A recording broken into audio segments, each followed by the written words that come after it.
Hey, good afternoon, Rock Down Detroit Lions fans. It's Will, and we're traveling cross country this week. We're taking the Turned Up Tailgates truck on its first tour, getting it primed and ready for tailgate action coming to you all fall football season long. So, we're going to give it the final test before we bring it to a tailgate near you.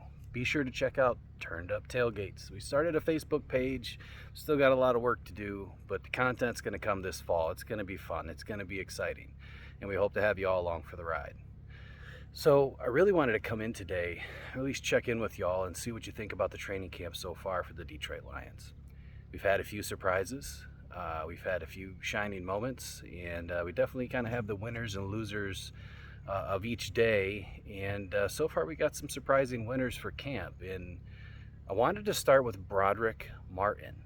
So he is potentially a Brad Holmes masterclass.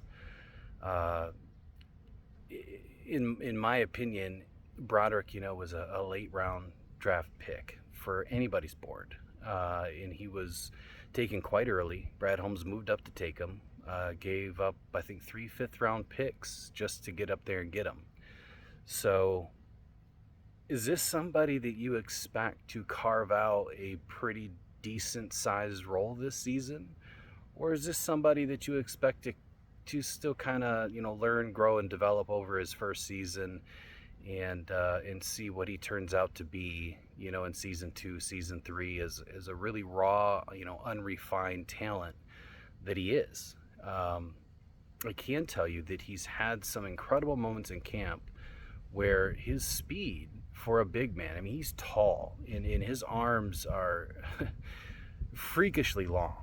I haven't seen somebody with arms this size, this long, in a long time playing interior defensive lineman. Normally, you think of a little bit on the shorter end, and by short I mean 6'2". By no means that's short. 6'1", 280 to 310, stout, and can push you back and bull rush you, and get through the line. So that's normally what you think about when you think of an interior defensive lineman.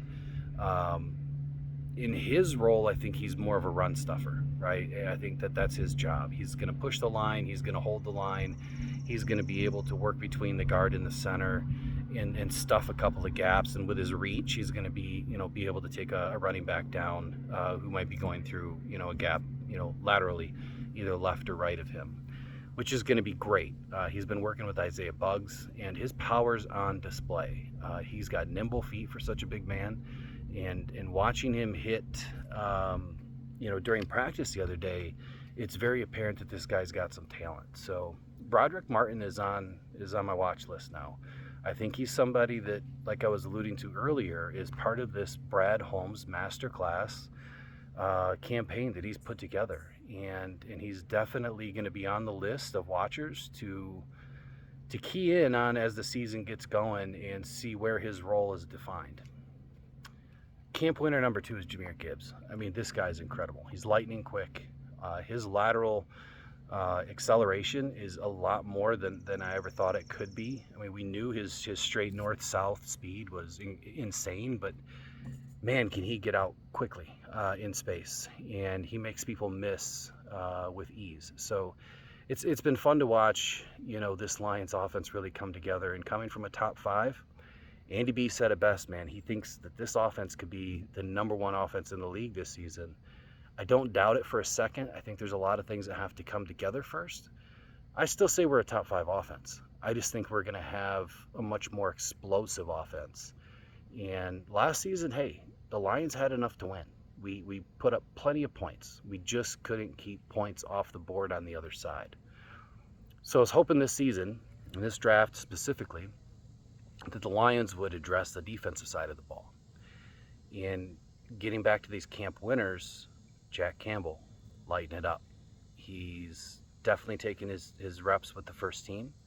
And they, like all players, like we said in a recent post, everyone's kind of getting a shot and getting an opportunity. And that's so the coaching staff can see, what do they have? What do they need to work on? What are their best qualities, and what needs to be refined yet? And I think that's just, Bill Parcells style of coaching, which AG alluded to, that, that's how Dan Campbell and AG and a few other coaches on this Lions coaching tree were brought up. And it's, get everybody in there. It's sink or swim, right? We got to know what you got. You're either going to sink to the bottom or you're going to rise to the top. And those are the only two directions to go with the NFL.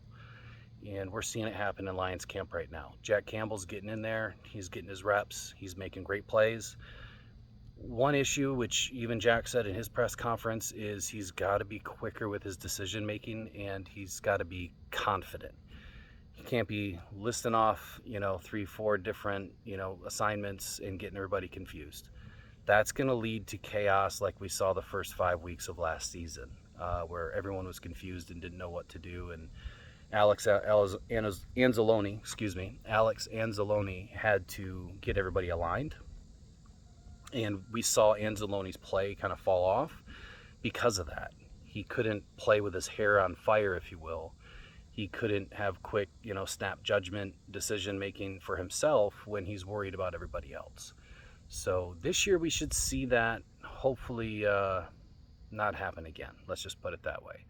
I think the great thing that the Lions have is they already know that Anzalone can lead the defense. He can be the signal caller, whether he's in the Sam, the Mike, or the middle. He can make all the calls. It wouldn't be usual or typical for a Sam to make the calls, but it can happen. They can make it happen. He just may not be able to see everything as easily as the Mike linebacker can, where Jack is getting the majority of his reps. So we'll see what happens there. But, for my winners right now, it's Jahmyr Gibbs, it's Broderick Martin, and it's Jack Campbell. Of course, Sam Laporta is doing his thing. We expected it. In my opinion, he was the best overall tight end in this draft. He's kind of a goofball, when you listen to him, the way he interacts with his teammates. We've seen plenty of shows and plenty of tape on the guy, and he's just an exciting character, and I think that really meshes well and bodes well for the locker room. So it's good to have a goofball in there, and so he's winning my goofball award this year for the rookies, and I can't wait to see what Laporta puts on tape and what he does on the field this season, because I think it's going to be exciting. The one thing I don't want you guys to get all caught up in is the stats, right? Well, if he doesn't have 500 yards and 5 touchdowns and 60 catches, he's a bust. No, this offense is so loaded.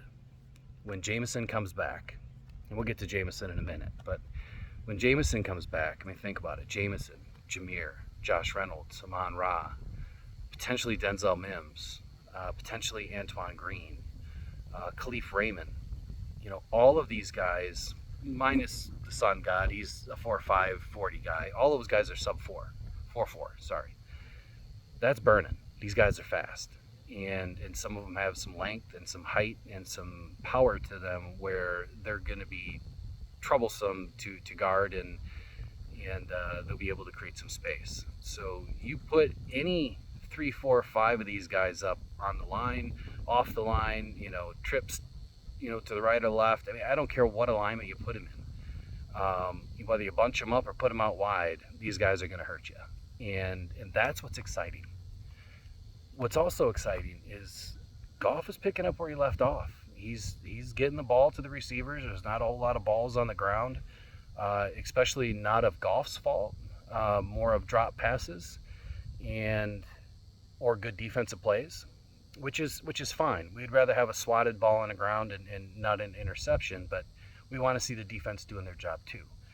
We want him to make it difficult on Goff, because that's what he's going to see in the game. If it's too easy, you're not going to get better. You're going to go out there and go through the motions.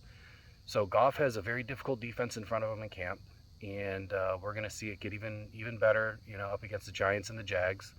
So the Lions are on their way. I think that we can really expect a lot out of them this season, and we should. They're coached right, they're training right, they've got the right culture, the right demeanor, the right attitude.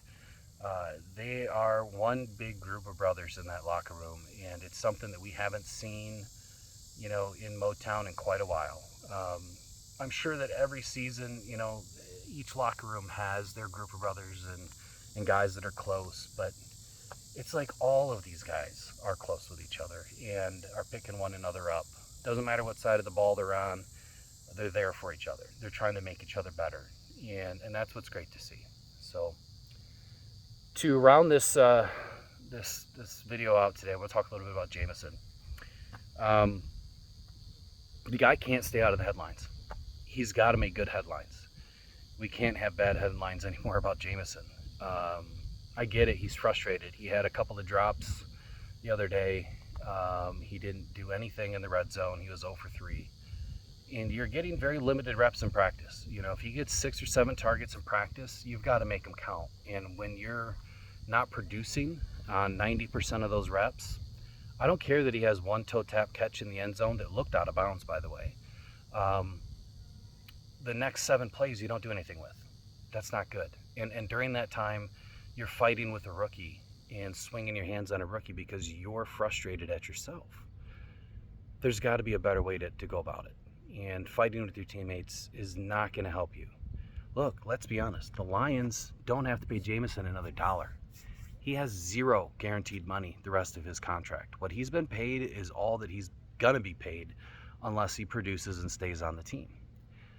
I think he's on the hot seat. I really do. I think it's time to put up or shut up. It's, go to work, strap it up, get the job done, go home, shut your mouth, learn the playbook, go in the next day, do it again.